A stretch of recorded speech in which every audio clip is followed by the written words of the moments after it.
on Pakistan and the United Nations at 75, past, present, and future. Ladies and gentlemen, a few administrative announcements.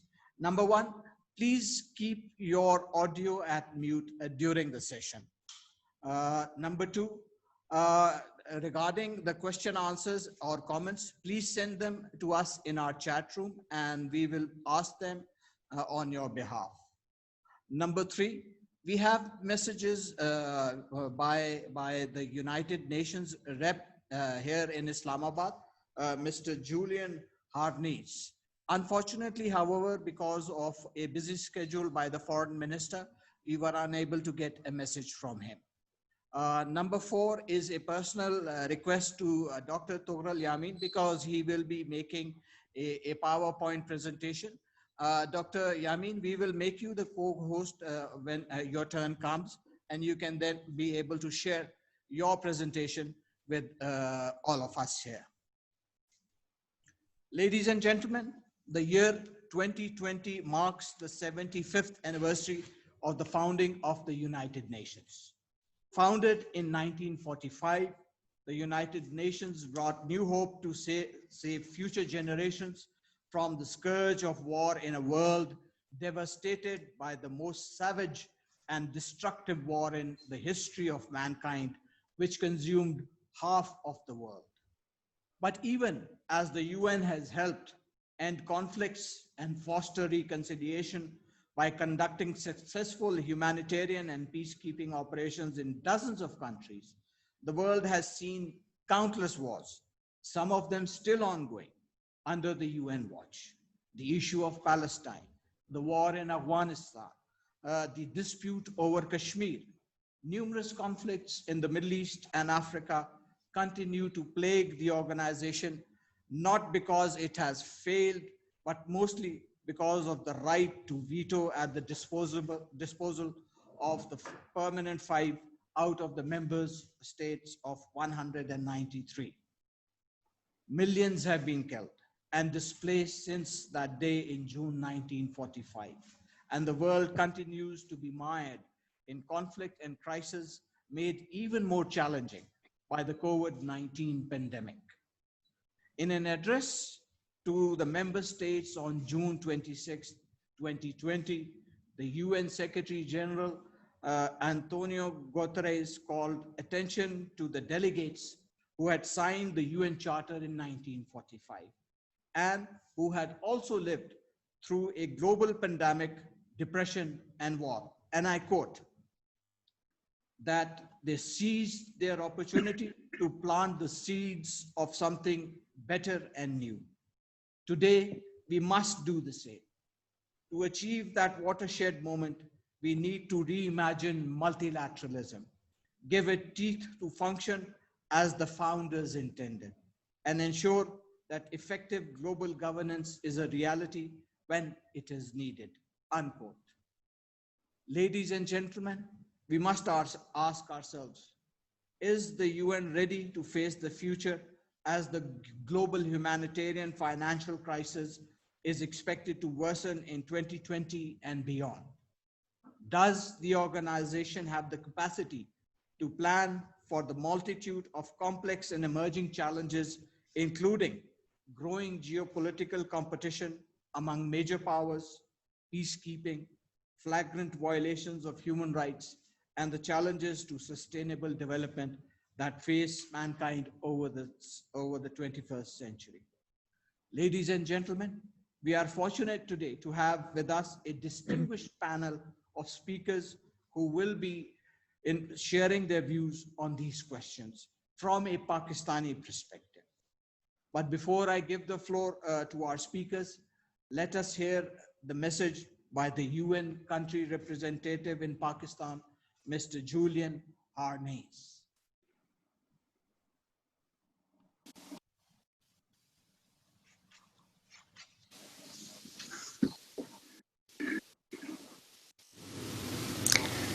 Assalamu alaikum.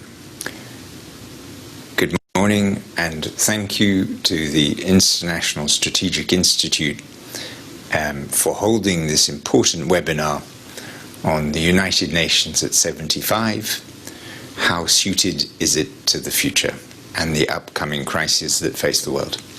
And also on a personal note, thank you so much for having invited me as UN Resident Coordinator to Pakistan to say a few words on this subject.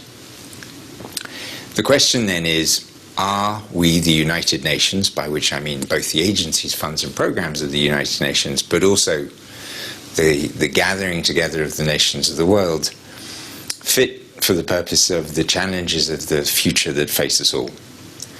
I believe, obviously, that the answer to that is yes, although there do remain challenges that we need to take on together. To start with, though, we must have a baseline against which we are measuring the purposes of the United Nations to see if we are fulfilling those. And so I think we should turn to the aims of the United Nations as they were written in the Charter under Article 1. And those are, and I summarize, 4.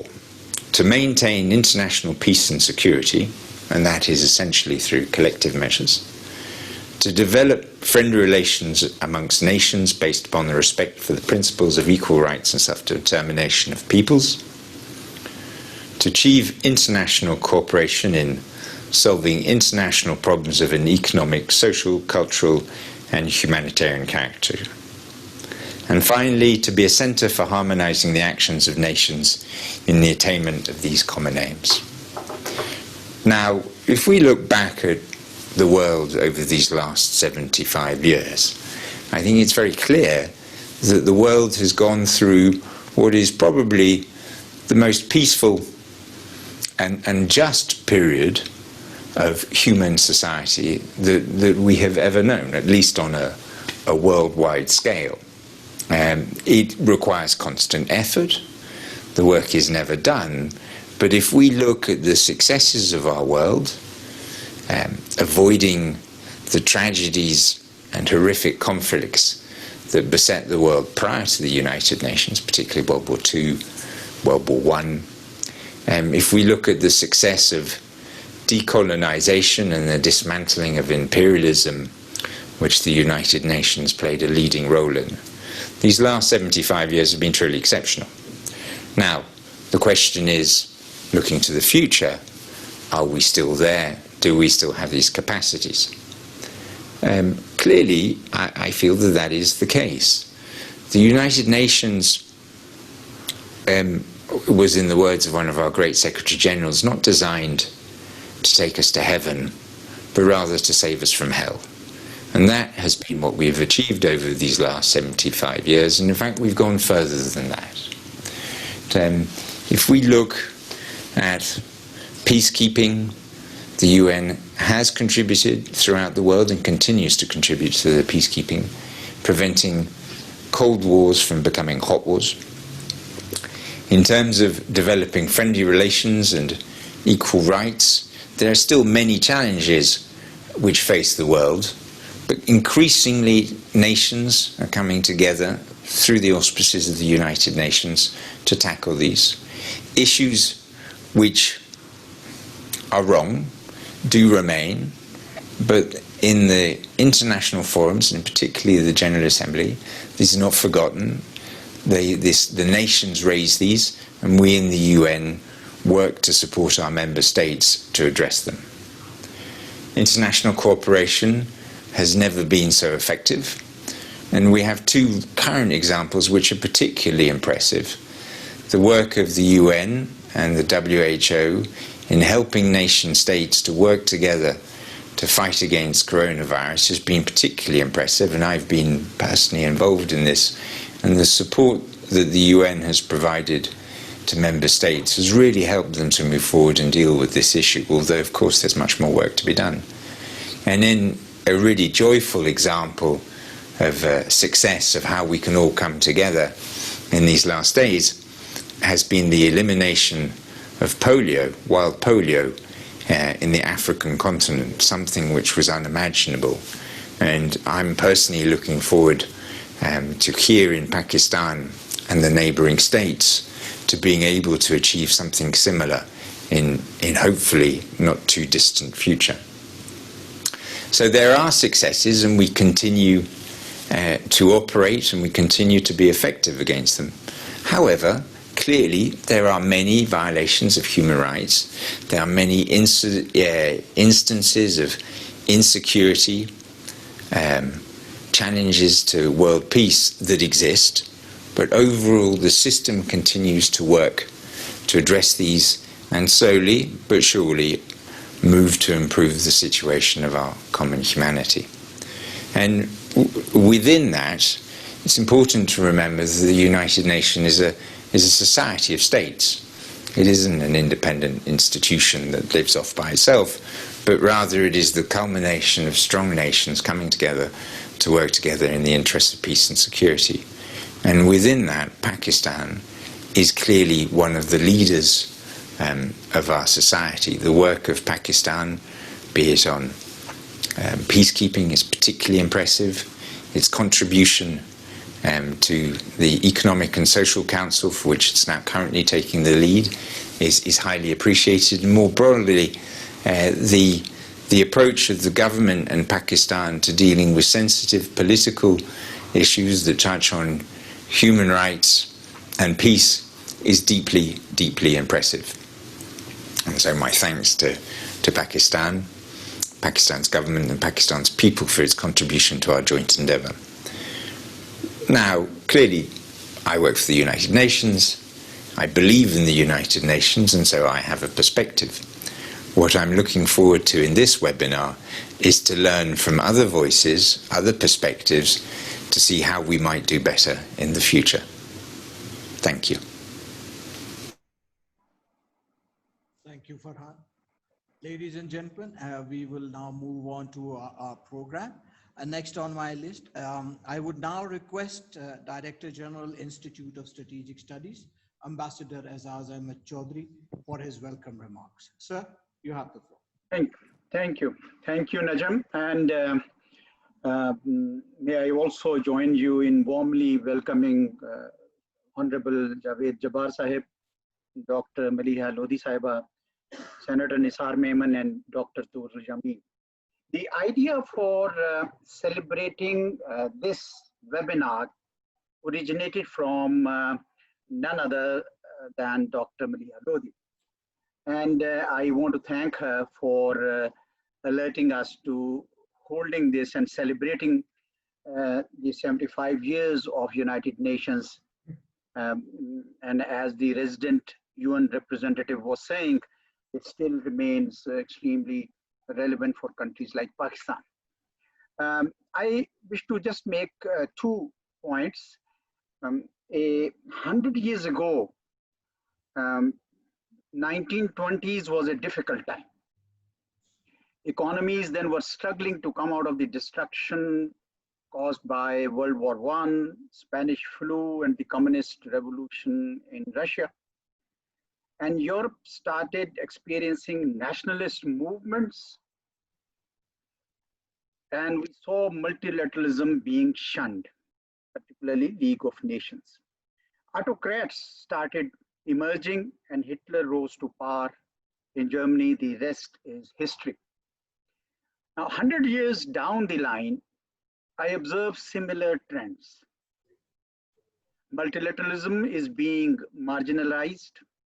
Unilateralism is on the rise. Autocrats or strong men are emerging in every society or many societies. This could be a recipe for conflict, but this time it would not be a war, but a total war, annihilating everything that came in its way. That is why I believe multilateralism, globalism, pluralism must remain our preference over unilateralism and autocracy. This is my first point. My second point is that after the Second World War, the concept of United Nations was built on a set of principles that guided interstate conduct. And the baseline, as was referred to by the resident representative or resident coordinator of the UN in Pakistan, those were the solid principles that kept peace, protected weak and vulnerable from the strong, and high-headed. The respect for sovereignty and territorial integrity, commitment not to intervene or interfere in others' affairs, and the right of self-defense and so on. I believe that those concepts remain valid and must be protected as the world needs them today, in fact, more than it did even in 1945. I'm glad that we have a learned panel, and the resident rep was saying that perhaps there are other perspectives. I'm not too sure. I think we in Pakistan, mostly all of us believe in the validity of the UN and all it represented in terms of its principles. But nevertheless, there will be always others who will bring in different perspectives to look at things, and we look forward to hearing all of them on the eve of the United Nations at 75. Thank you, and back to you, Najam. Thank you, sir. Thank you for those welcome remarks. Ladies and gentlemen, next on our list is our very distinguished keynote speaker, Dr. Malia Lodhi. Dr. Lodhi is a former Pakistan representative to the United Nations. She is a diplomat, a military strategist, a teacher, an editor. A political scientist by training, Dr. Lodhi has twice served as Pakistan's ambassador to the United States and as Pakistan's High Commissioner to the United Kingdom. She has also served as member of the UN Secretary General's Advisory Board on Disarmament Affairs from 2001 to 2005. I would now hand over floor to Dr. Malia Lodhi, who will be talking to us on United Nations and challenges to multilateralism, adapting to meet the new geopolitical environment. Dr. Lodhi, you have the floor, madam. Thank you. Najam, that's very kind of you. That's your introduction. I also want to thank Ambassador Azaz Chaudhry, whom I've learned so much from over the years. He was the Foreign Secretary when I first went out as Pakistan's ambassador to the United Nations. So I owe him a debt of gratitude, and thank you for organizing this. So without much ado, let me start by saying that, as you have all acknowledged, the UN is marking a historic milestone, but it is doing so, its 75th birthday, at a particularly challenging time, which is an unprecedented moment this century, with the world struggling to respond to the unique challenge posed by COVID-19. International solidarity to surmount this health emergency has sadly largely been absent when it was needed most, with countries turning inwards and confrontation intensifying between the world's two big economic powers. But this paradox didn't emerge during the pandemic. It has been evident in recent years, but of course thrown into sharper relief by the COVID-19 emergency. The ongoing crisis has shown how interconnected and interdependent the world is, but it has also exposed the deep divisions between and within countries and a fractured world that will make addressing global problems that much more difficult in the future. The world is in fact passing through one of history's most unsettled periods, with a number of trends reconfiguring the international landscape. There is little predictability and rising international pressures in an increasingly atomized and fragmented global system. So let me identify a few of the important trends of the present era, as these form the environment or context in which the UN has to operate. And they will shape the UN's responses and of course influence what the United Nations can and cannot do. So among the 5 I want to flag, of course, you can come up with 13 characteristics or 12 or 5 or 6, but I've chosen 5 because I think these may be the most important in terms of influencing the overall environment in which the UN operates, so in which we all operate, in fact. So among the 5, the first I want to flag is an obvious one.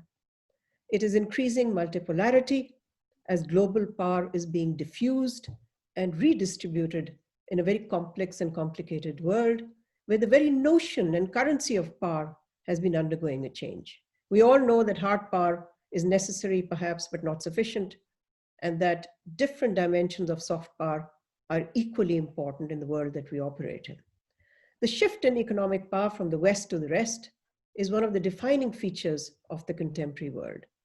But what is also worth noting about this multipolarity is that formal alliances seem to matter much less now, and instead, networks or ad hoc coalitions have become the preferred choice of alignment by countries.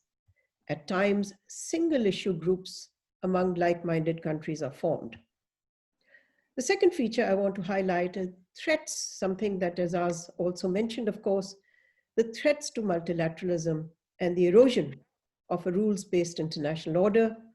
And this, as you all will acknowledge, is reflected in the renunciation of existing agreements, treaties, or previously agreed arrangements. The examples include the withdrawal from the Paris Climate Agreement, rejection of the Iran nuclear agreement, renunciation of the INF Treaty, the Intermediate Nuclear Forces Treaty, and of course, US withdrawal from the Human Rights Council and from WHO, and now, of course, it's also threatening to leave WTO. The principal challenge to multilateralism has come from Trump's America, from President Trump's America. But other countries too have joined in or have operated in the same way. In our neighborhood, we see Prime Minister Modi flouting Security Council resolutions on occupied Kashmir, Russia by its action in Crimea, and of course, other countries too have acted in a way that have defied international norms. And the net result is that the post-World War II multilateral system is now under unprecedented stress. The third feature of the international environment is, of course, the resurgence in East-West tensions and the intensification of competition between the major powers, widely described as the start of a new Cold War. Confrontation between the United States and China has been triggered, for the most part, by Washington's strategy to contain China's rise. And it is not just trade and tech wars that are central in this new Cold War, but the clash of geopolitical ambitions and interests. In fact, the course of Sino-US relations, this century's most important bilateral relationship, will have global consequences, have a global impact. The fourth feature is the emergence of anti-globalization sentiment and resort, primarily by the US, to protectionist policies that can further and that will further undermine globalization. In fact, globalization has been under stress even before the pandemic struck. The accepted international trading system that had held sway for decades faced setbacks from the financial crisis and the trade war initiated by the US with China. And now what we are witnessing are the disruptions by the pandemic to trade and travel, of course, the intensification of the trade war, as well as closed borders. Now, all these have magnified the challenges faced by globalization. It is also true that the uneven or unequal benefits seen to accrue from globalization have fueled widespread popular resentment against globalization, especially in the United States and in other Western countries. So the consequence is that the world will likely see restrictions on the movement of people, goods, and capital in a reversal of many aspects or dimensions of globalization. 4, we are witnessing heightened competition in the area of advanced technologies. In fact, this has become the new arena of competition and tech wars between the big powers. And you can see that being reflected in today's headlines.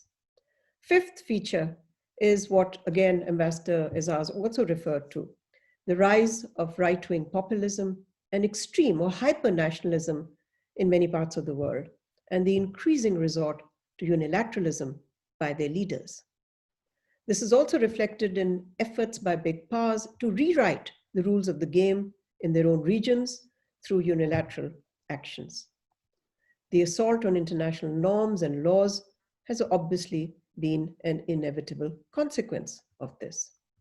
And if I could add a sixth, it would be, I think, and I will get on to the main subject, but of course, setting the stage was important because this is the world that the UN has to adapt to. So a sixth would be the setback to the Global Development Goals, or the 17 SDGs that were agreed to at the UN in 2015, as richer or donor countries struggle with the economic backlash of the pandemic. And of course, others also turn inwards to deal with pressing financial issues. The UN Secretary General Antonio Guterres has already warned that the pandemic risks halting and reversing progress on poverty eradication, food security, gender equality, and of course other SDGs. This then is this uncertain and fraught backdrop to the upcoming UNGA, the General Assembly, which will itself be held in very unusual circumstances. The future of multilateralism will dominate the session. And the session, of course, will take place mostly virtually. And in a recent speech to which Najam also referred to, the UNSG renewed his call to strengthen multilateralism, but he also acknowledged the painful setbacks to multilateral arrangements and described today's realities as forbidding as ever in the midst of fragilities such as the climate crisis, the pushback on human rights, and cyber attacks, among other vulnerabilities or fragilities. Now, UNGA 75's theme is, it's always a very long title, and it is as follows: the future we want, the UN we need, reaffirming our collective commitment to multilateralism. This is the theme. And the declaration to commemorate the 75th anniversary, which was agreed by consensus last month and will be adopted on the 21st of September during UNGA when it starts. Its introduction describes, of course, the need and calls for the need for a strong UN and recalls many of its achievements. But again, it also recognizes that the UN has had its moments of disappointment, stressing the need for greater action. It also emphasizes that multilateralism is not an option, but a necessity, and that it is in every country's national interest. So with that, let me make 3 points about the UN and then consider how it can adapt to a world which, as I've explained, is in profound and uncertain flux. One, I think we are witnessing a growing wave of skepticism across the world about the United Nations and whether it is fit for purpose, an increasing disillusionment with other multilateral institutions as well. Now, much of this disenchantment is focused on the peace and security pillar of the UN. As you know, the other 2 pillars are development and human rights. And peace and security is, of course, the responsibility of the Security Council. So as the world's premier crisis management body, the Council is widely seen to have fallen short on its principal role. Its failure to resolve long-standing disputes and, of course, deal with ongoing crises, and in the case of occupied Jammu and Kashmir, to enforce its own resolutions, are all seen as glaring aspects of persistent failures. The second point, I think it's important to remember that the UN is an intergovernmental and not a supranational organization. It's an obvious point, but I think it needs to be made. It is as weak or as strong as its member states want it to be. And power within the UN system is, of course, unequally shared. The permanent 5 wield decisive power as members of the Security Council. And as we know, the current dynamics of big power tensions are played out in the Security Council's actions, or more accurately, or more often than not, inactions. It has in recent years been more frequently deadlocked with a great deal of acrimony accompanying its proceedings. And conflicts, disputes have been left to fester or put in a state of continuous but inconclusive negotiation, whether that is the Middle East peace process or Syria, Yemen, or tensions on the Korean Peninsula. I mean, this applies to all of these current crises. Now, compounding this state of affairs are unilateral interventions, of course, by global and regional powers in violation of Council resolutions. And this has further retarded and hobbled efforts to promote peaceful solutions to ongoing crises. Now, it is hard to see how this situation will change if the overall environment of a fractured world remains what it is, or it remains in a state of deep uncertainty. So the third point I want to make, and I'll spend a little bit of time and then I'll wrap up. The third point I want to make is that an important way that the UN can adapt to a more multipolar world is through Security Council reform. And, you know, Azaz knows this very well because he himself has been a participant in this. Negotiations for Council reform have been going on for the past 2.5 decades, but with little agreement emerging on the fundamentals of such reform. But my point is that however challenging and difficult, at a time when the rules-based international system is facing unprecedented threats, an important way to strengthen multilateralism would be to strengthen the role of the UN by a comprehensive reform of the Security Council, making the Council more democratic, accountable, and bringing it in sync with a changed world, as well as balancing the influence of the permanent members can, to my mind at least, make it function more effectively and more decisively. But then why haven't reforms made any headway? The answer to this is that the principal reason for the persisting impasse in negotiations is the gap in position between those who want to add more permanent members to the Council and those who feel this would only compound and reinforce the Council's dysfunctionalities. After all, paralysis of the Council reflects the differences and clashes between and among permanent members, and of course, possession of a veto, which either they exercise or the threat of the exercise of a veto is enough to bring certain proceedings to a dead halt. Now the G4, the group of 4, India, Brazil, Germany, and Japan, have been spearheading the move for expansion of the Council by adding more permanent seats, while Pakistan, along with Italy, leading the Uniting for Consensus group, as it is called, advocates democratic reform of the Security Council and expanding it by adding more elected non-permanent seats. We're certainly opposed to the creation of more permanent seats, as that really would be contrary to the defining principle of our time. And in any case, we believe that principle should rule over power. And to make the Council more democratic and representative, elected seats that give an opportunity to all states to be members should be the goal. So any reform of the Council should not expand a club of the powerful and the privileged, but instead reflect the interests of all member states in accordance with the principle of sovereign equality. Now, having said that, I think, and I'll come to my conclusion now quickly. Having said that, the position of the permanent members will remain important for any kind of reform to progress. Any increase in the Security Council membership will require an amendment to the UN Charter. And for that, a resolution has to be adopted by a 2/3 majority of the UN General Assembly. That's hard enough to do. But then, in a given time frame, the Charter amendment based on the resolution, once it is adopted, has to be ratified by at least 2/3 of the UN member states, and that includes the 5 permanent members. So, I mean, it goes round and round and round, but I think this is the key, to my mind at least. And so let me conclude by saying that however daunting this process, its success can be a significant means to make the UN more relevant to the world today.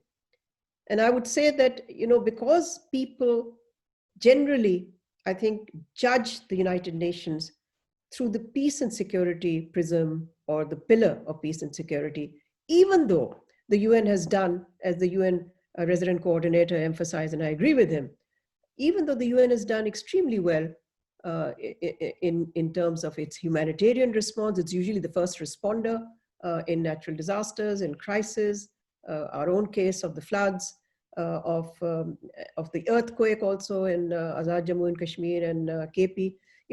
We saw how effective the UN was in terms of a humanitarian response. So it has done well in that sphere. It's done, I think, well in the development sphere. UNDP is a very good, solid UN organization or agency. And there are other UN agencies which have also done very good work. But then if it's the politics that defines how people perceive the United Nations, and if the United Nations, its principal purpose to prevent threats to peace and security, if it is seen to be falling short on that count, then I'm afraid most people would say it is not fit for purpose for the 21st century. So thank you, and I look forward to your remarks and your questions. Thank you. Thank you, Dr. Malia Lodhi. Thank you for those very pertinent remarks and points. Most important, pointing out that the United Nations must not be a club of the powerful and the privileged. That's for sure. Our next speaker, ladies and gentlemen, is Dr. Tohru Yami. Dr. Tohru Yami is the founding member and Associate Dean of the Center of International Peace and Stability at the National University of Science and Technology in Islamabad. Dr. Yamin has been a career infantry officer. He retired as a brigadier and has a varied experience of command, staff, and instructional experience.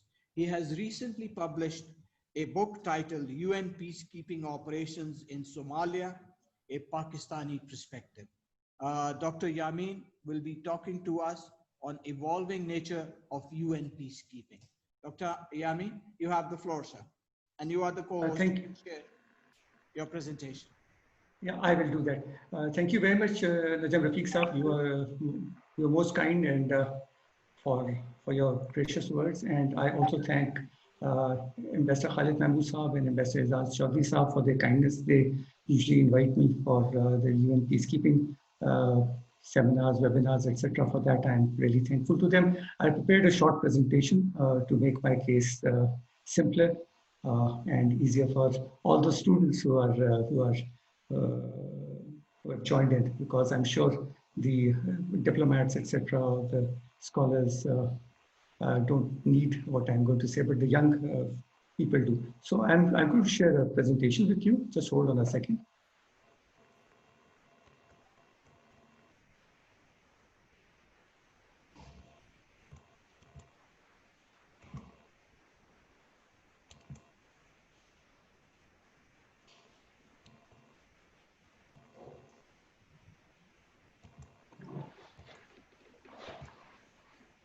So, Basab, can you please share my presentation? There's something wrong or it's taking me time to... Yeah, hold on a second, maybe. Do you have his presentation? Download. Dr. Yamin, just give us a minute. Yeah, sure. Because I had it on my screen, but somehow or the other, it's taking me time to download it. But I'm sure Abbas will be able to do it. So just to make a beginning, as in my introduction, it was told that I'm a former military officer. The important thing to tell you over here is that my battalion, the 724th Regiment, was the first unit in the world to land in Mogadishu. It hit the ground running and it created the environment for the American Marines to land on the coasts of Mogadishu. So we were the guinea pigs actually, but we did well. We lost lives also, but we did. Pakistani troops did rescue the American Marines as well on the 3rd of October, the famous Black Hawk Down incident. So we did well, and I think it was a period when Pakistan was increasingly into isolation because of the end of the Cold War. The Americans had withdrawn from Afghanistan, and they had imposed sanctions on Pakistan, nuclear-based sanctions, and Pakistan was increasingly being secluded. It was becoming a pariah state. So I think the military diplomacy then paid off. We did increasingly well. But what happened was when we went to Somalia, went in little training. It was time before the GPS had come in. We had maps which were photocopied. We didn't have Google Maps, etc. So a lot of it was we learned on the job. But over a period of time, Pakistan has established the Center for International Peace and Stability, which has been inaugurated by the former Secretary General, Mr. Ban Ki-moon, and it is only the second time in history, only the first time in history that a UN Secretary General has visited a UN-related training institution. Antonio Guterres was here earlier this year. Ambassador Malia Lodi was also there. I'm sure the two ambassadors, Azaz Chaudhry Sahab and Khalid Mahmood Sahab, are also there. So it was a grand show. It was just not grand show. It was an acknowledgement of the professionalism of Pakistan military. It was an acknowledgement of the sacrifices that we have made in the cause of. Sorry. Can you? Sorry. So it was an acknowledgement of the sacrifices that we have made. 157 men and women have laid down their lives for the cause of humanity. So UN peacekeeping is a totally different ballgame. It's not per se a very traditional military operations. You are not there to defend your own country. You are there wearing blue helmets. You are there to actually serve humanity. And it's a difficult concept for a soldier who is being told to shoot the enemy first and ask questions later. It is very difficult to restrain himself or herself, act neutrally, and be in an alien country, performing duties in a country which is alien. You are in Africa, for example. Most of the time, the peacekeepers in Africa, and many of the times they are in Francophone Africa. They do not know the language, or they know a bit of it, but they are not fluent in it. So they are dynamics, Francophone, Anglophone, stuff like that. So it's difficult for a peacekeeper, but our peacekeepers have done well. They have performed well. They have done their job well. And over time, this has become a tenet of our foreign policy to send peacekeepers. So Abasa, can you share my presentation now?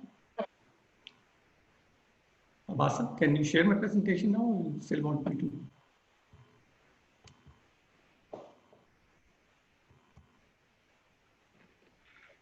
No luck? So it doesn't matter. If it's not possible to show it, I'll speak extempore. Many of the things have been told. Whether UN at 75 is a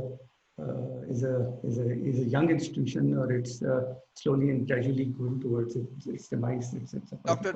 Tohru, can you hear me? Yeah, sure, I can hear you. May I suggest that while your presentation is downloading, we move on to our next speaker, and we can come back to your presentation later. Sure, whatever. That's all right with you. Sure, whatever. Thank you. Ladies and gentlemen, I would now request our next speaker, Senator Nisar Memon, to take the floor. Senator Nisar Memon did his master's in science from University of Karachi in 1965. After teaching in Adamji Science College, Karachi, he joined IBM, where he had 30 years of national and international career. He took early retirement to join public life and was founder of the Reformers, with a mission to achieve good governance through good citizenship. In 2003, he was elected to Senate of Pakistan and completed full 6-year term, during which he was chairman Standing Committee of Senate on Defense and Defense Production. He was also member Standing Committee of Senate on Foreign Affairs and Environment. Senator Memon, sir, you have the floor. Your presentation is titled, sir, is Sustainable Development Goals and Pakistan, Analyzing the Score. Sir. Thank you so much, Najam, for a very extensive introduction, which made me feel very, very old, and I went into the past. Thank you indeed. And I want to thank Institute for inviting me, the chairman, the director general, and all of you. I think it's always a pleasure to join the events in the Institute, and today and earlier too as a speaker. I think the subject of the United Nations, the keynote speaker, Malia Lodi, has already extended and given the thought. I will only say one thing, because I think the UN representative, resident representative, did ask our opinion. I think I, as individual, as a Pakistani, as a man of the global village, I will say United Nations must strive for peace and justice, because if there is justice, then there will be security. And I think Dr. Yamin was talking about a subject which is very close to my heart, because this is where it's not, to me, it's not a military diplomacy. For me, it is the humanitarian contribution of Pakistan to the world. And I think there cannot be a better picture of Pakistan than to talk about the contribution we have made. Coming back to the subject that I've been assigned is the Sustainable Development Goals. Now, as all of you would know, that the Sustainable Development Goals, which we call SDGs, they were adopted by the United Nations.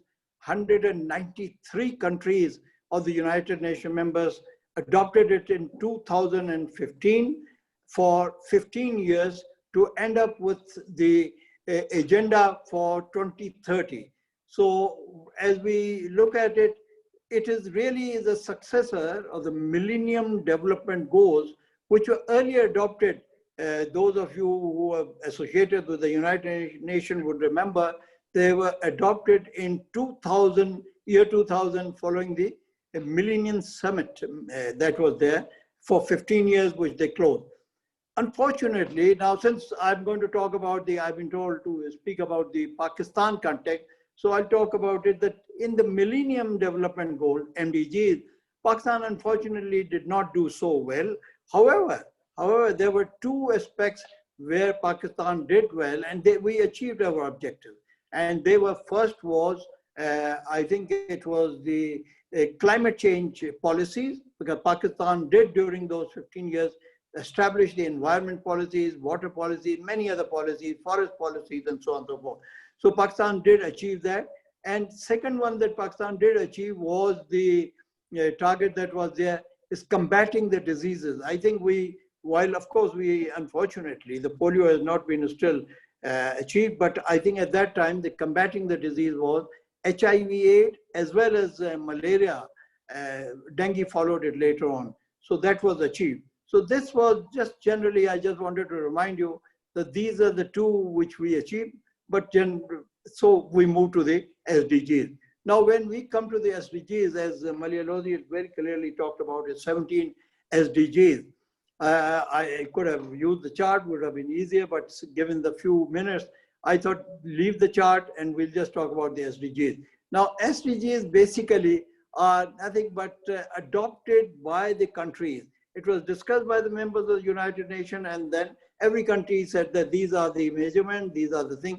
So it is not something that was imposed by the United Nations, like many of the other decisions are imposed, but they were adopted based on dialogue, and Pakistan adopted it. And we had these 17 SDGs established.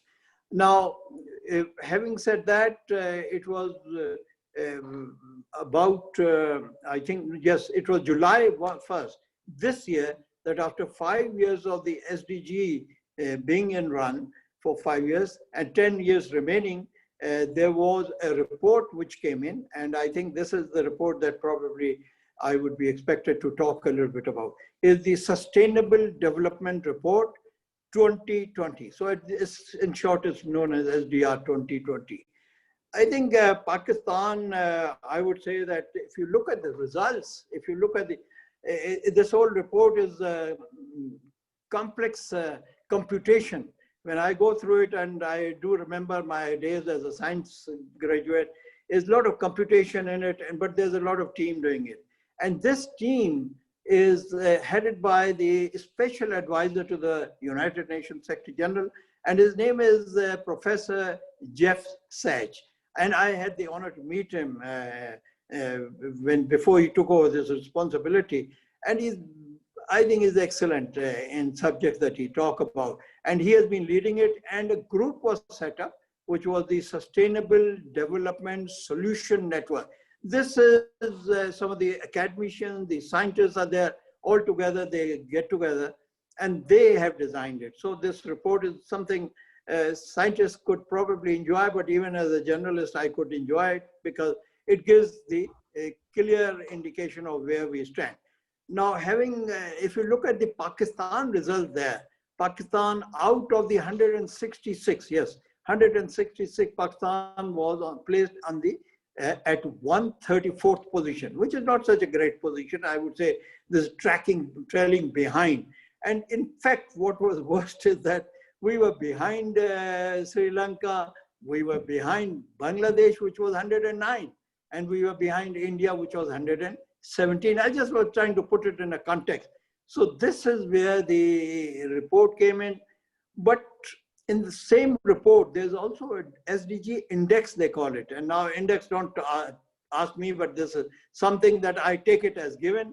And that number, Pakistan's index number is 56.2 versus the regions, our region being South Asia, is 67.2 and the highest being 84.7. So you can see that it substantiates the result that we achieved in the SDG so far in 5 years is indicated there too. Now, what are the results if we break the 17? I think, again, very interesting, very interesting. What we had already done in MDGs, we have carried it through, and climate change actions, the policies were put into action, which I think is one of the things. If you ask me, what is it that this government in 2 years have done? I would say that on the climate change ministry and the people related to that have done a tremendous job of that. And that is recognized again in the SDR 2000 also. The second one that has been recognized is no poverty. Because remember, I'm not talking about the COVID and a little bit before or after, but before that, in the last 4 years, 3-4 years, the economy was going up and the no poverty was, therefore, result was good. And so these were the two where the report says that we are on our way to achieve it by 2030. Now, these are the two. In another 5, and I will not go into the details, another 5 of the goals we are expected to achieve if we walk the talk. And if we really do, we haven't done it, but we will really have to do some actions to do that, which will mean we have shown moderate improvements in it. Now, in the rest of them, remaining to 17, or I would say what, 9 or 8 or so, we are really trailing behind. Either there are decreasing trends or there's stagnation, or in 2 of them, there is even no information provided to the United Nations. And this is not something that other countries have also done it. Now, having said that, while this was going on, this same SDR 2000, the Sustainable Development Report 2020, has a silver lining. For me, it's a silver lining as a national of Pakistan, that it gives, there's one chart which I wish I could show it, but you can always refer to that and see that that chart is talked about, is a measurement of the 30 countries. Pakistan distinguishes itself being one of the 30 countries of the world, of this group of SDGs, of the 193 countries, which has submitted the voluntary national review of the SDGs. This we started in fact way back in 2016. I remember when related to the climate we used to discuss, and this was something we established for ourselves. So Pakistan, when we went for Paris agreement that was signed, which later was, Americans betrayed an American president rather than anyone else. So I think that was there. and now we have voluntary national review report is there. Now this report is a silver lining because it talks about several things. Number one, it says that there is a high level commitment of the country's leadership, number one, and they have made a statement. And I think this is something that you've seen the present Prime Minister doing it very aggressively. So that's number one. The second one is that this same report talks about that the country has got the systems and institutionalized methodologies there. Now, if you just, I can go on, but I just pick up one thing, that very recently, I believe that this year, a small group, very small group, has been set up in the Ministry of Planning, known as SDG Group, and headed by a very capable doctor. And they are now going to coordinate the achievements and the actions related to SDG leading up to the 2030. And this one will be coordinating the local government, the provincial government, and the national government. So I think all of these things are there, and there's also national monitoring. And if you really want to be proud of Pakistan's achievement, then we can have a look at this voluntary national review. 2019, they published a very nice report where in all of these and much more achievements that are there. I think the provinces have done well. In some cases, I'm looking at it, Punjab has done pretty well. In some cases, Sindh has done well, not to talk about what's happening to Karachi today, but nevertheless, they have done well in some of the things. So this was it. Now, having talked about it, let me try and conclude because I will be open to questions and expand on any of the point that anyone wishes me to talk about.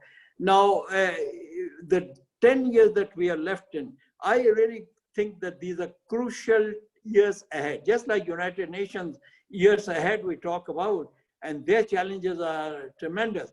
And one of the things that the UN representative did not talk about is that SDGs is one of the finest achievements of United Nations. And I think the Secretary General, both present and previous ones, have talked about it. There are statements about their commitment to it. And I think this is where the development takes place. One of the other things we were talking about, the COVID-related thing, and let me, before concluding, talk about that too. I think it was very interesting to see that those countries in the last 5 years who were really doing well in SDGs, and they were on their way to achieving the SDG target for 2030, they have done well in the COVID also, in combating the COVID also. Because COVID is nothing but managing the institutionalized arrangement and governance. So I would say that if someone was to say, what is the most important thing for the country is to really have these measurements, and Pakistan should develop their own measurements. So apart from the fact that Sustainable Development Solution Network, headed by Professor Jeff, is doing it, but I think we need to get involved. Now, in doing that, what do we really need to do? First is, I personally think, is that, as I said, we must walk the talk because the plans are very much in place. I would say that if you look at the plans, you would say, wonderful. Pakistan is always good at the plans. Pakistan is good at the policies, but Pakistan has the problem, is implementation. So I think we should walk the talk and implement it. In doing that, I think first and foremost, there are 3 points I'd like to make to conclude this. One is the leadership should continue to remain committed. Leadership should come and speak about it themselves and not through their advisors, their personal assistants, and their minister, but they should be talking about it because so long they understand. It's not only a question of 1 billion trees or 10 billion trees. SDGs is climate change is only one part of that, but there are many more things. So I think leadership should understand and they should lead it from the front. And I would say the leadership doesn't mean only the Prime Minister, but all the leadership of Pakistan that is there. Number two, I think what is also important, being a former senator, I think the parliament must play its role because parliament is the one finally the laws come in, and it is the parliament which is looking at the implementation of the policies of the government of Pakistan and of whatever governments are there. So I think parliament should be closely involved in SDGs. The third one, I would say, is we must do the capacity building. Capacity building not for the people who are there in the Ministry of Planning today, in that small group, but it requires capacity building of all the people down in the Federation, with the Ministry of Water, Ministry of Energy, with all ministries, education and so on, because we know that all ministries are affected by it. Their skill development is required, and then the provincial skill development. But the most important will be the local government, because after the 18th Amendment, we have to go down. We talk of the poverty, we talk of the health, we talk of the education, we talk about the climate. It's all related to the local government. So I think that these three tiers of government are also looked at, and their skill building is there. And I think the necessary funding is required, not only by the government of Pakistan, but I would say by the United Nations, because there are a number of funds there. We have got a little bit of funds here and there, but not to the extent that. For example, if you look at the climate change, Pakistan, one of the fifth or sixth worst affected nation, but the least contributed to the climate change. It is the developing nation. It was the China, it was the America, it was India. All of these countries have developed at the expense of the countries like Pakistan, who are today suffering. I think it's time for them to pay back. And pay back, not something that it's a donation or it's a aid, but it is the right, I would say, the countries must demand. And this is where I would say the United Nations must have reforms. And I fully endorse and agree with what Malia Lodi said, that we need to have the decision makers. The countries of 194 countries or whatever number today, they are the ones who are involved. They must be involved in the decision making. And I would say, so that is the international part. For country, I would say, let's make SDG as the part of our culture for development, for our life, because everything is touched by these 17. And I think I am always pleased to look at it and say how interestingly they are all intertwined, interlinked, and so on and so forth. With these words, I will say thank you so much. And I will be open to questions whenever anybody wishes to ask. Thank you. Thank you so much, Memon Saab. Dr. Yamin, we have your presentation, but I would request that you would limit yourself to 5 minutes, please.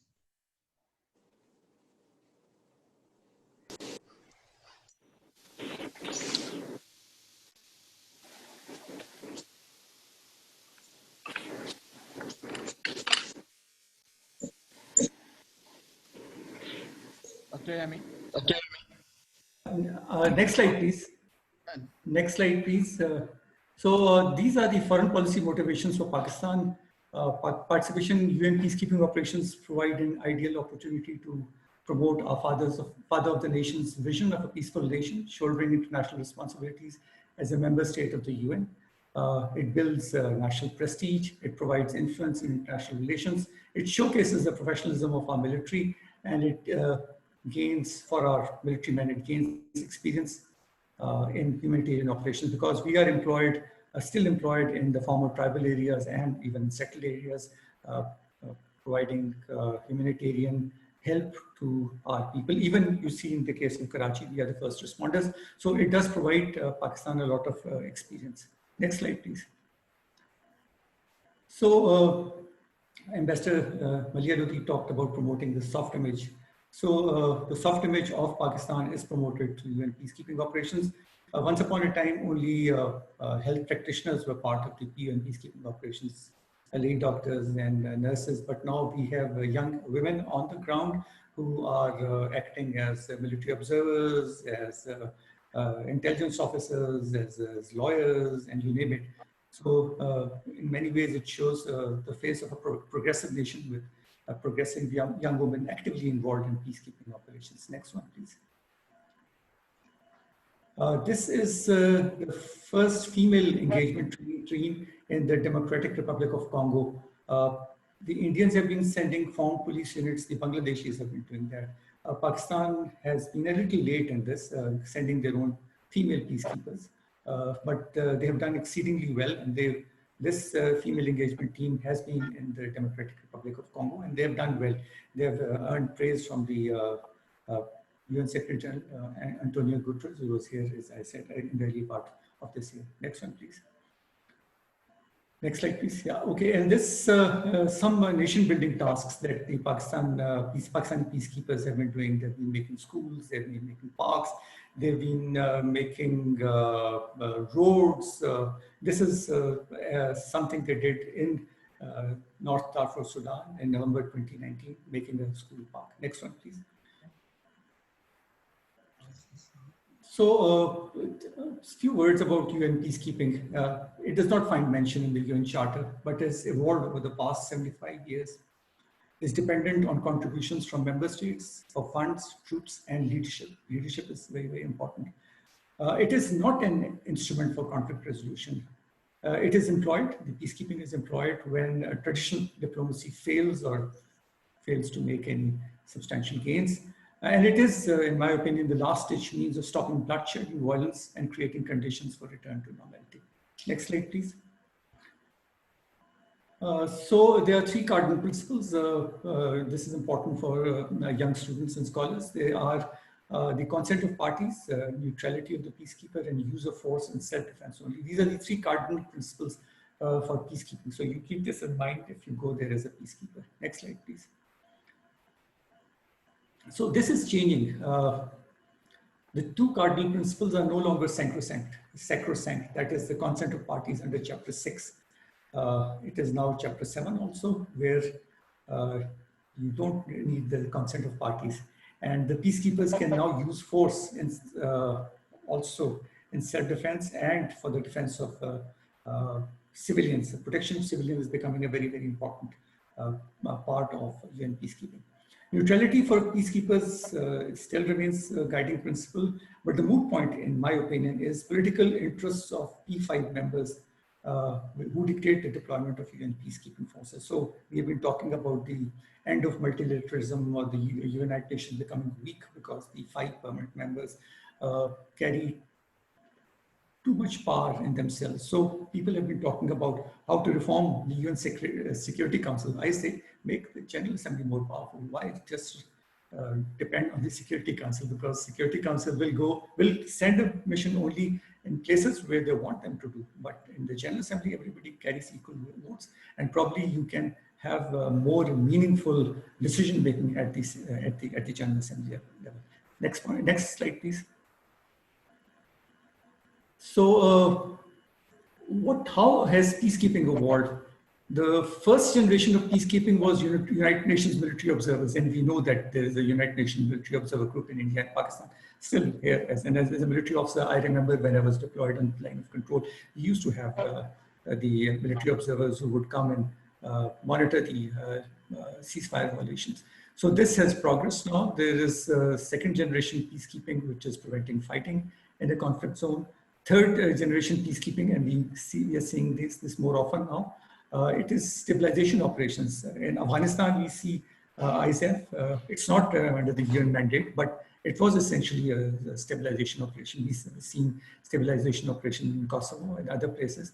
And fourth generation of peacekeeping, in my opinion, is nation building. It has been very difficult. There are examples where UN peacekeepers have tried to build up nations, held referendums, built up their even their prison systems, justice systems, etc.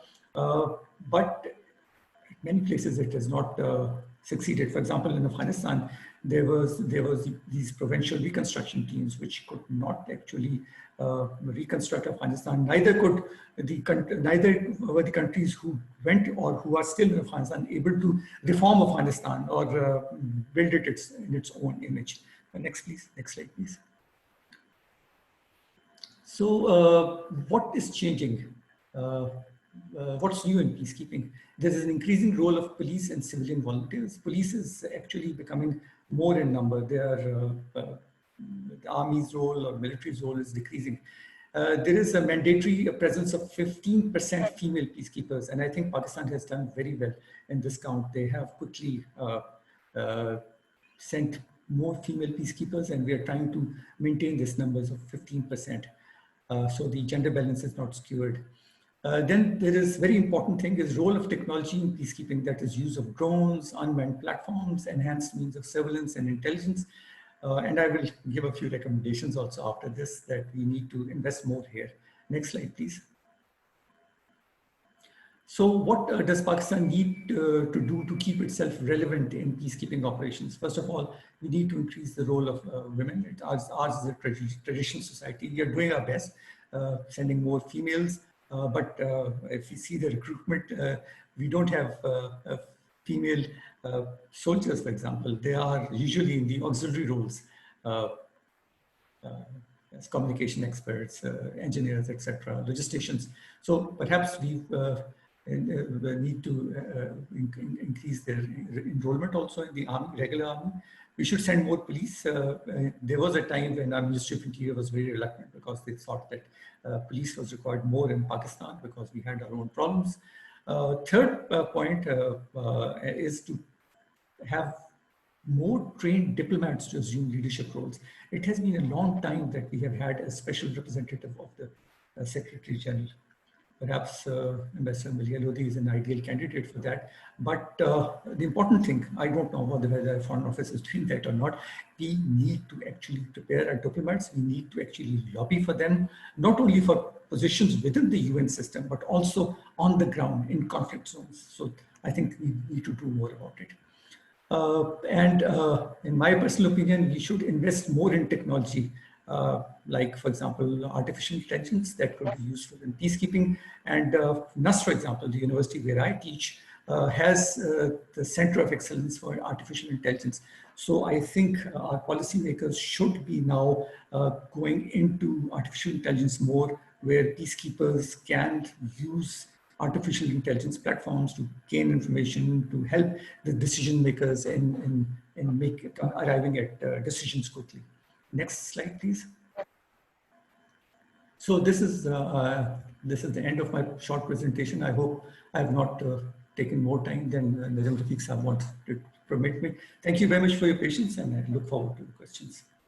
Thank you so much, Dr. Yami. Thank you for sticking to my request of 5 minutes. Ladies and gentlemen, our final speaker and the chief guest of the occasion is Senator Javed Jabbar. Senator Javed Jabbar is a former senator and a federal minister of Pakistan.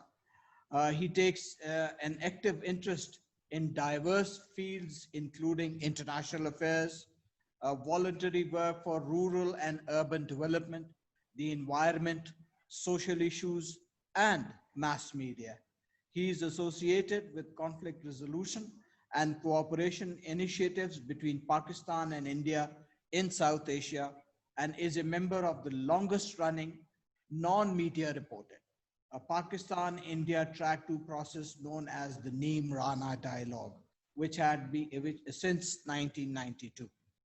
He has represented Pakistan at UN conferences in New York and in several other countries. He was elected co-chairman of the Planning Committee of the World Summit on Children, September 1990 at the United Nations, the first social sector summit in history. As a minister, he has drafted several progressive laws and policies for development and reforms in different fields, including the PEMRA Ordinance of 2000-2002. Senator Jabbar, sir, you have the floor. Bismillah ar-Rahman ar-Rahim. Are you able to hear me? Yes, absolutely, clearly. Thank you very much. Thank you, Rafiq Najam Saab, for that introduction. Ambassador Khalid Mahmood Saab, for this gracious invitation. And it's a privilege and pleasure to be here with very distinguished speakers, Ambassador Izaz Ahmad Chaudhry, Ambassador Dr. Malia Lodhi, Dr. Tohru Yami, and Senator Nisar Memon, and having also heard earlier the Honorable UN Representative in Pakistan, Julian Arnis. This is a very significant theme that you have chosen, and I'm glad that the Institute of Strategic Studies has brought together these outstanding minds, excluding my own, but you have really given me the honor of designating me chief guest, which I don't deserve to be, because each of you is a chief guest. I think each of the preceding speakers has been most informative and stimulating in her and their presentations. They have respectively highlighted issues that are very germane to the consideration of this milestone. Let me begin by saying that the generations born in the past 6 or 7 decades are really amongst the most privileged generations amongst all those hundreds or thousands of generations in recorded and unrecorded human history. Because quite apart from the phenomenal changes that we have seen in multiple fields in our lifetimes, we have also been a witness to the construction of the most comprehensive network of interstate relations that the world has ever known. We tend to, of course, look at its failures and its flaws, but truly, as a humble human being, I think there could hardly be any previous generations that have seen the codification of the basic norms and edicts that have never before been accepted and ratified by virtually all of humanity. And to my mind, the most significant facet is that text called the Universal Declaration of Human Rights. Human rights per se are not about the rights of states, they're about the rights of individuals. And of course, states are instrumental in ensuring that those rights are enforced. But what a great document that is. For the first time, transcending all divisions of continents, religions, ideologies, we have accepted the irreducible dignity of each human being. Never before have so many diverse countries agreed that this is irreducible. It's another matter whether that is practiced or enforced, but we have that as a standard for our conscience. And to see the significance of what we have today reached in 2020, I think it serves us well to do a brief recall of the previous 75 years, 1870 to 1945. What a span of human history that was. The advent of the Industrial Revolution, all those changes that were being used and misused, of course, to advance colonialism, primarily European colonialism in Asia and Africa, but also American colonialism, the conquest or the retention of the Philippines, the challenges to capitalism by socialism and communism. For the first time, market capitalism shaken to its core. It's another matter whether communism eventually succeeded or didn't. The expansion, the rapacious expansion of colonialism into Africa, it's called virtually an almost obscene word was used, the scramble for Africa. And in that scramble, of course, Africa was the biggest victim. And then the devastation of those 2 world wars. And that, if made possible, the creation of this incredible organization called the United Nations, let me pay tribute to the fact that both through the United Nations and its specialized agencies, but also outside the UN, look at the panorama of change. Never before in human history have there been such significant advances in healthcare, life expectancy, literacy, education, access to basic services, the escape from poverty, led by that glorious Chinese achievement of lifting 400 to 500 million people in about 30 to 40 years. Mass travel, trade, connectivity, participation in governance for the first time at the grassroots and at higher levels. So this is truly a spectacular aspect of achievements, partly spearheaded by the United Nations. But of course, if we look at the political side, the more sobering side perhaps is that out of 5 veto powers, 4 continue on their hegemonistic impulses, and even those who do not, like France or Britain, least of all, they still retain colonies, whether the absurdity of the Falklands out in the remoteness of the southern Atlantic Ocean, or by other imperialist inclinations. But let me also, I think we need to de-romanticize the previous phase within this 75-year period. Because those deeply rooted instincts of colonialism and imperialism were not simply cut off. They were not surgically put to an end with the creation of the United Nations. Look at the sorry spectacle of the Suez Canal, of the overthrow of Dr. Mossadegh in Iran, of the assault on the Communist Party in Indonesia, backed by the United States, the slaughter of over 1 million people. Look at the invasion, the re-invasion of Africa, what they did to Dr. Patrice Lumumba, what happened in Central America, the persecution of Cuba, a small island victimized. So the disregard for multilateralism began very early. This is not to discount the dangers posed by Mr. Trump and company today. But I'm only saying that this arbitrariness was something that existed soon after the creation of the UN and the affirmation of the Charter and the commitment to multilateralism. So, what questions can we ask ourselves for the next 75 years? The UN as a system to manage power, the power of nation states. Will this UN system correct these historic asymmetries? As has happened in the past 75 years, sometimes we've been able to do it, often we have not. Will new parallel systems of power emerge? Is it possible? Because when we say that hard power is now being countervailed by soft power, we also find the paradox that those who exercise the most intense or largest volumes of soft power are already those who possess hard power.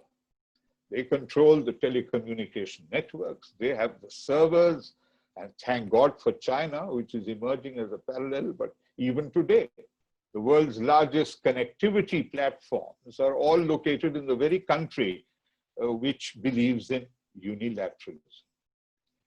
And when we say the P5, one is tempted to say, no, they may be de jure, the P5, de facto. I think we have 7 veto powers. And the 6th and the 7th are India and Israel. Let's take Israel. Israel has veto power over what the US does to Iran. It is capable of ensuring that sanctions, which are debilitating the health and well-being of the children of Iran, are imposed because of Israel. Israel vetoes global policy on Iran. India vetoes, without being a member of the Security Council, for whatever reason, India exercises veto power. So the ultimate irony will be that when we reform the Security Council and ask for the election of non-permanent members, India will be right at the head of the list. And it will be very difficult to deny it membership of the Security Council as permanent or non-permanent member, because it is already an invidious veto power. Is economic power going to be important? Of course, the first temptation is to say yes. Yes, obviously, America and China, shining examples of economic power. But the most sobering reality is that sometimes economic power is irrelevant. We have, for example, let's turn to the Middle East again. We have a country like Israel, 9 million population, barely 10 million, holding at bay 22 countries. 22 countries, Arab countries, 57 OIC countries, with an economy worth over $5 trillion, Saudi Arabia, what have you, Egypt, Iraq, doesn't matter. An economy of $400 billion can hold hostage a population of 420 million Arabs, only 3 of whom have broken ranks. North Korea, one of the world's poorest countries, is a nuclear power. So, when we look hopefully at the emergence of new parallel systems of power, economic power, hopefully, we need to bear that in mind. Looking at the multiplicity of nuclear weapon countries, one could say it has limited military unipolarity. Because obviously more people now have nuclear weapons. But in conventional weapons, which are the ones always deployed, fortunately, nuclear weapons have not been deployed since 1945, and neither can they be, hopefully. But will this asymmetry continue to prevent the UN's just and corrective role?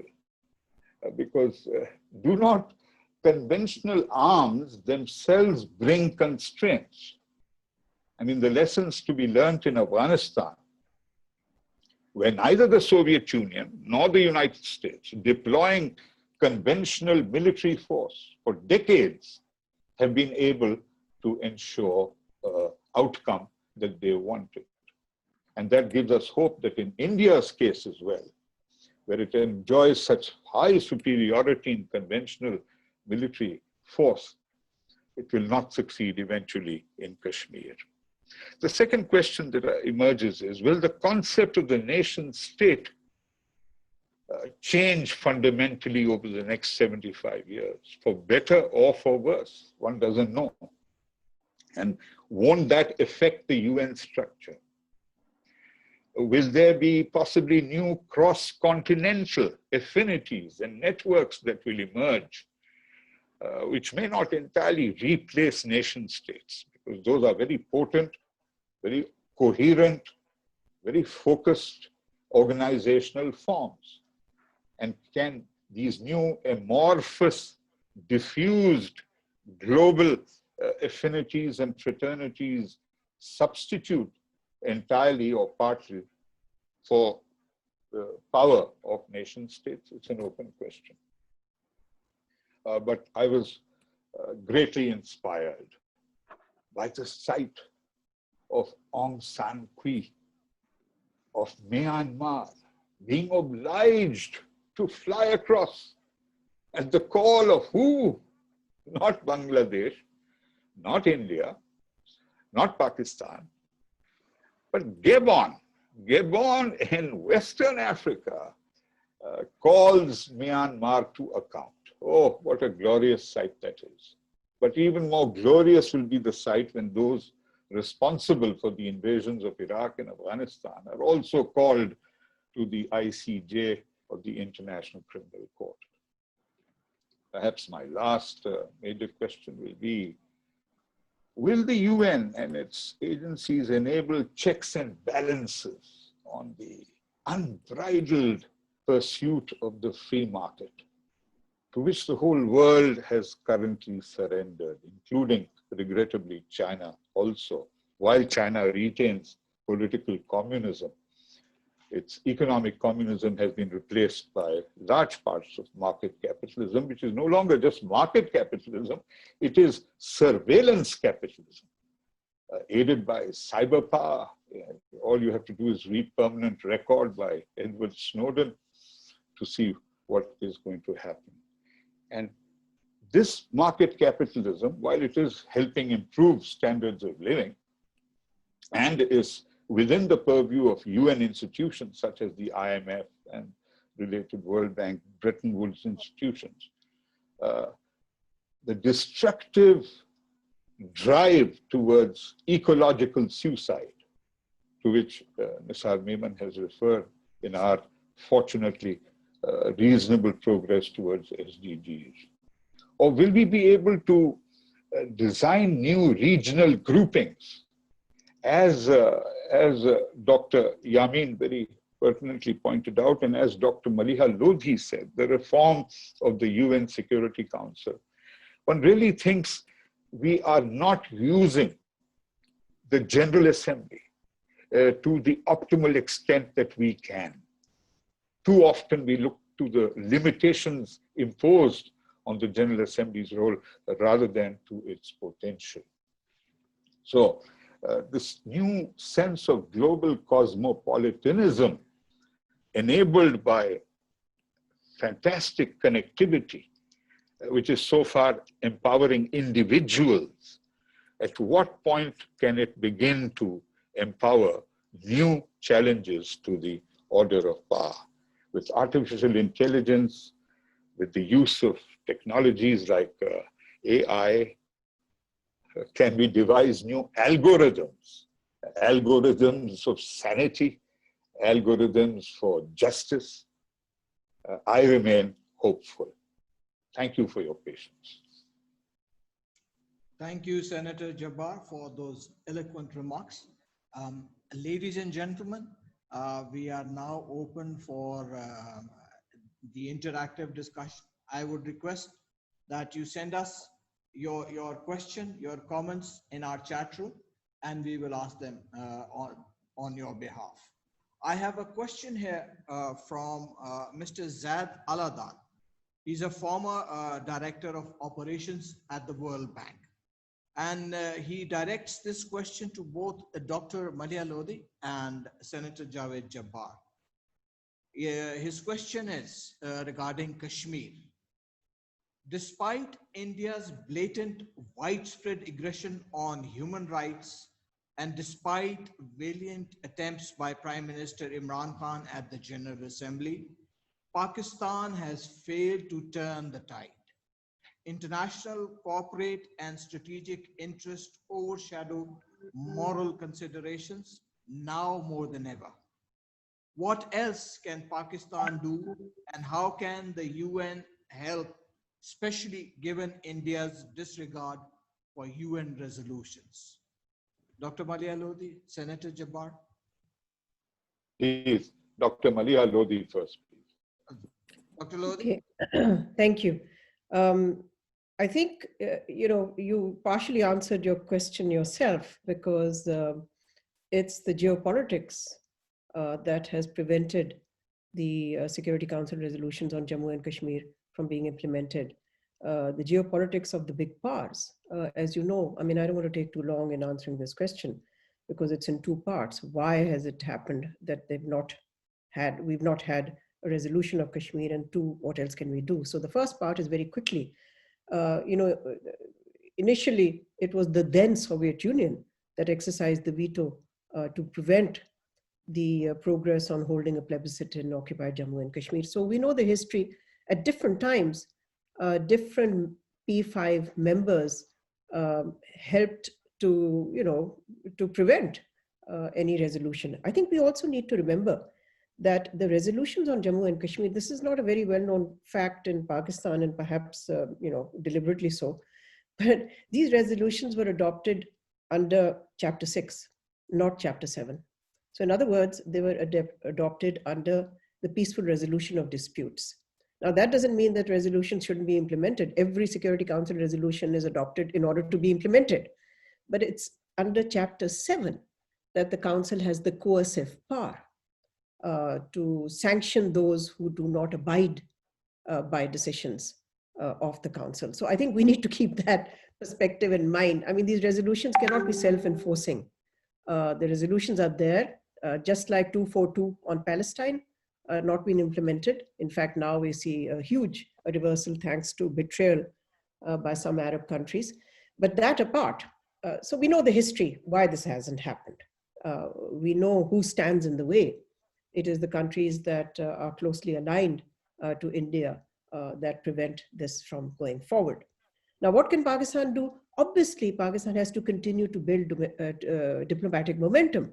It has to continue to do what it has been trying to do, especially after the illegal annexation of occupied Jammu and Kashmir last year on August the 5th by India. We need, for example, I mean, I have been saying 2 or 3 things that we need to do immediately.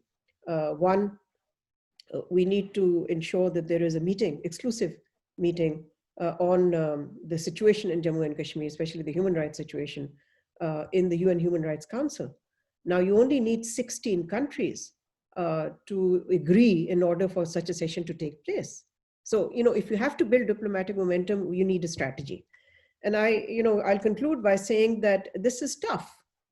It's not going to happen easily, but I think the important thing is the outreach, not just to other states, especially the states who are, you know, strong on human rights. That's important.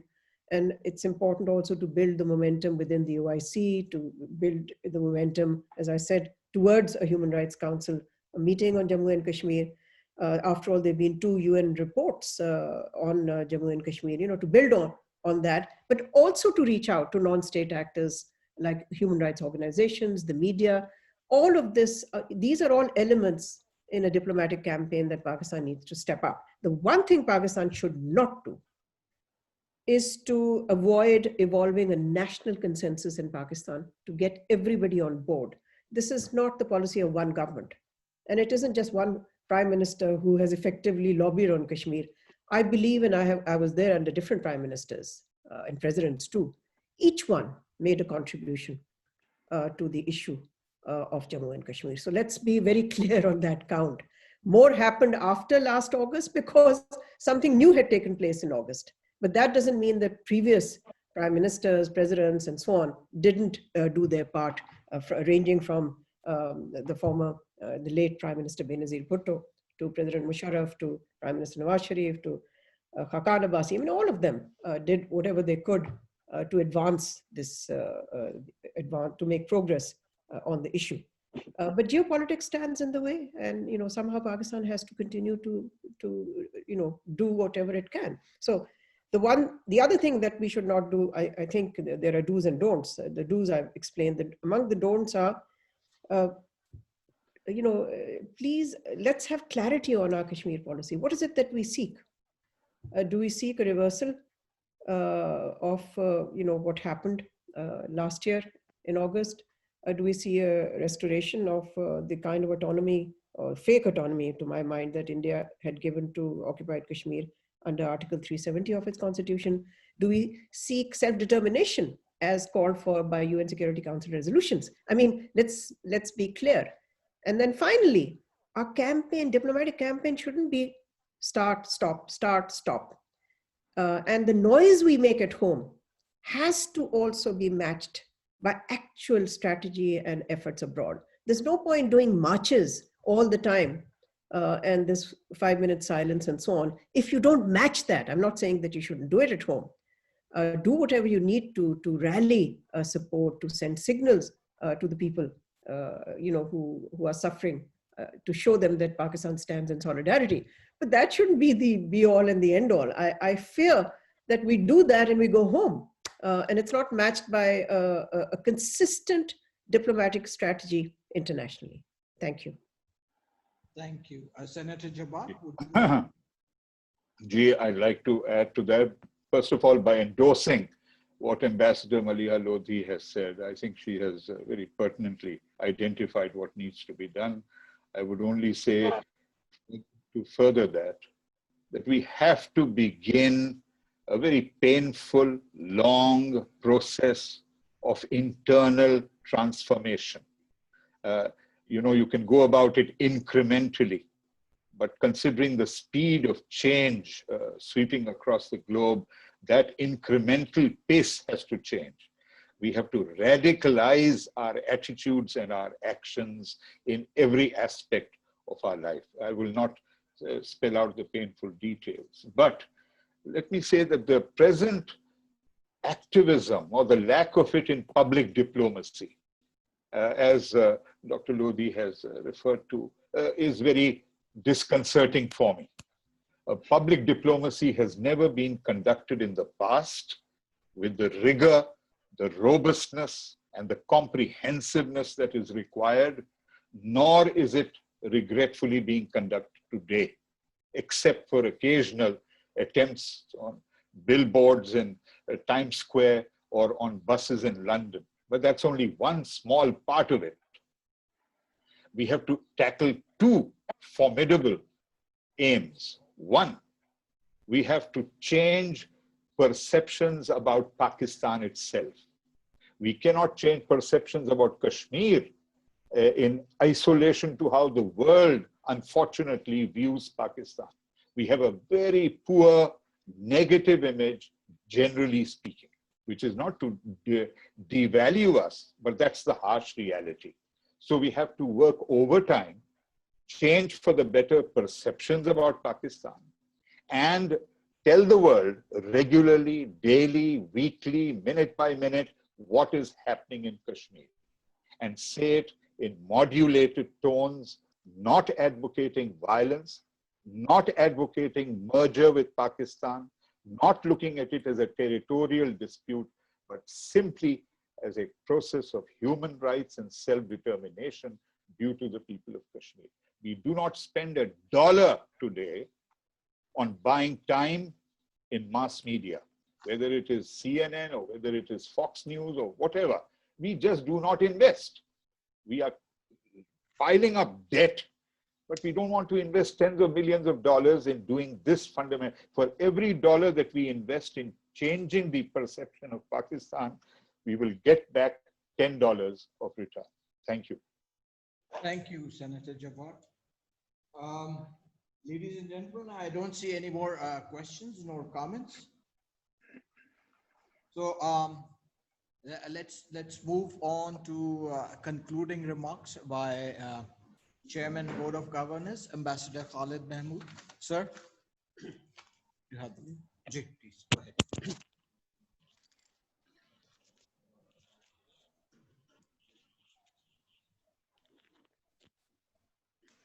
Bismillah ar-Rahman ar-Rahim.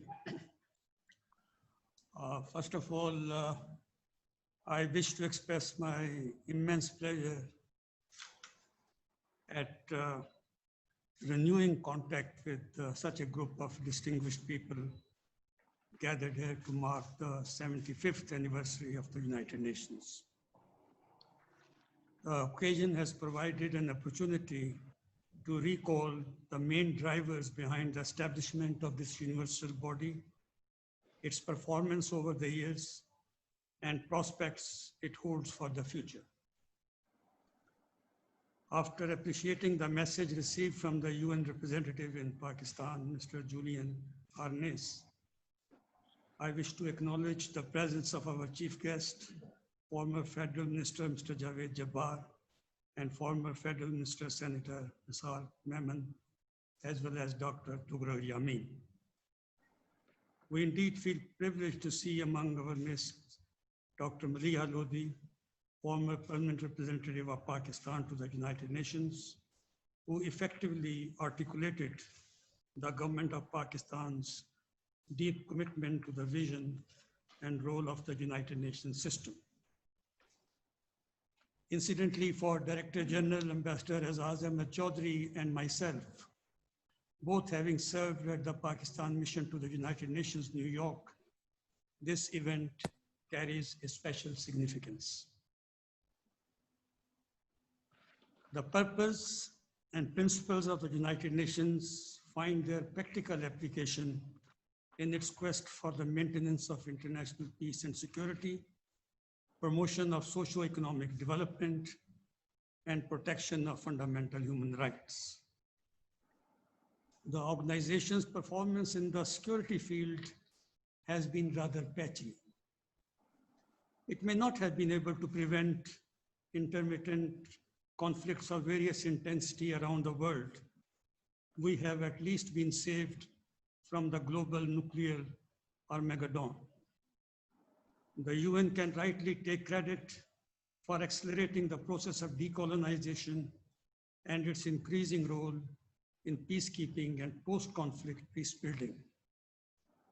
However, at the same time, the festering wounds of unresolved Palestine and Kashmir disputes underscore that the UN must assert in right earnest its role in conflict resolution. The settlement of these and other outstanding disputes, above all, calls for respect and faithful implementation of relevant UN resolutions. And UN has done a remarkable job in institution building and norm setting to promote global development. The Millennium Development Goals, followed by Sustainable Development Goals, may not have yielded fully satisfactory results. The world is definitely better off. UN's success in poverty reduction, gender mainstreaming, and youth empowerment is laudable. The organization is now better primed to meet the new challenges of climate change, outer space, cyber warfare, and pandemics. And in the field of human rights, UN has taken important strides to ensure their promotion and protection.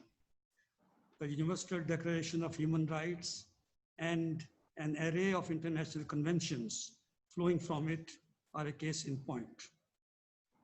The institutional arrangements and machinery established to implement those legal instruments, particularly the Universal Periodic Review and complaint and special procedure being employed by the UN Human Rights Council, are gaining in efficacy.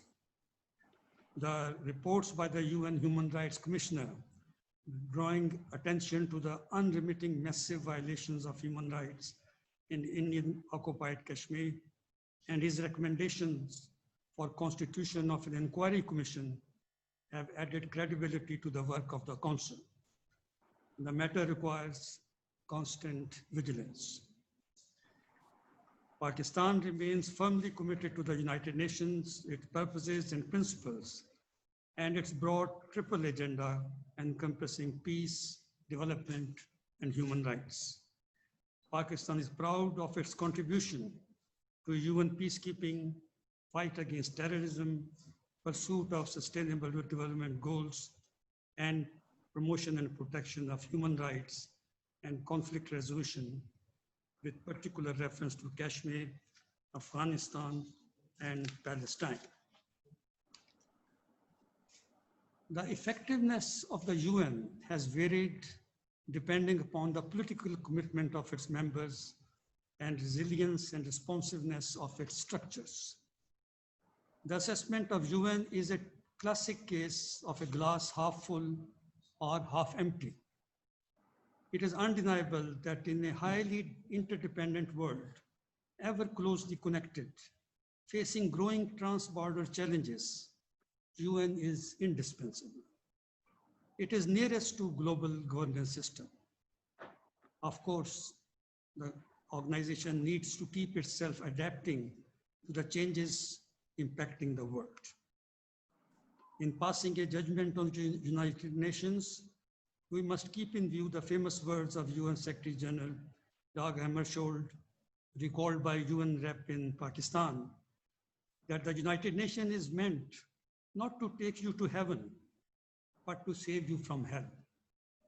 I think the organization eminently passes this test.